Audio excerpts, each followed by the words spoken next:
এমন কিছু সংখ্যা আছে যেগুলো খুবই অদ্ভুত। কেমন?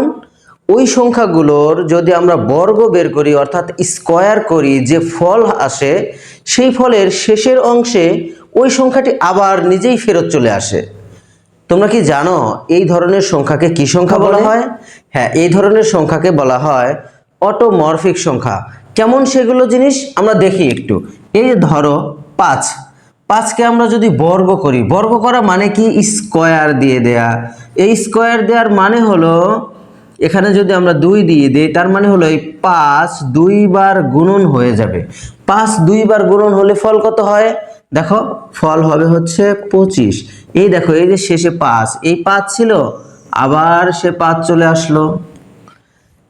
আরো আরো কয়েকটা দেখি, যেমন দেখো এখানে 6, 6-এর স্কয়ার মানে হলো 6 2 বার গুণন করতে হবে।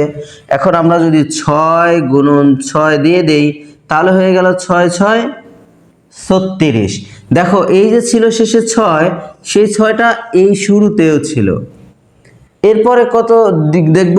এরপরে যদি আমরা দেখি এই যে 25, 25-এর স্কয়ার মানে কি? 25-এর স্কয়ার মানে হলো এই 25 2 বার গুণন আকারে আছে। তো 2 বার যদি আমরা 25 গুণন করি তাহলে হবে 625। তাহলে দেখো এই যে শেষে আছে 25, এই শুরুতেও ঠিক 25 ছিল।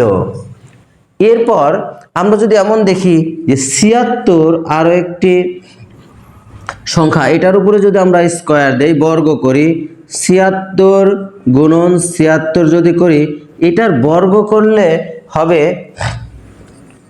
57 76 এইরকম হবে। তো দেখো এই যে যে শেষে আছে 76, সেই 76 কিন্তু এই শুরুতেই আছে। কি একটা অদ্ভুত মিল না এদের মধ্যে?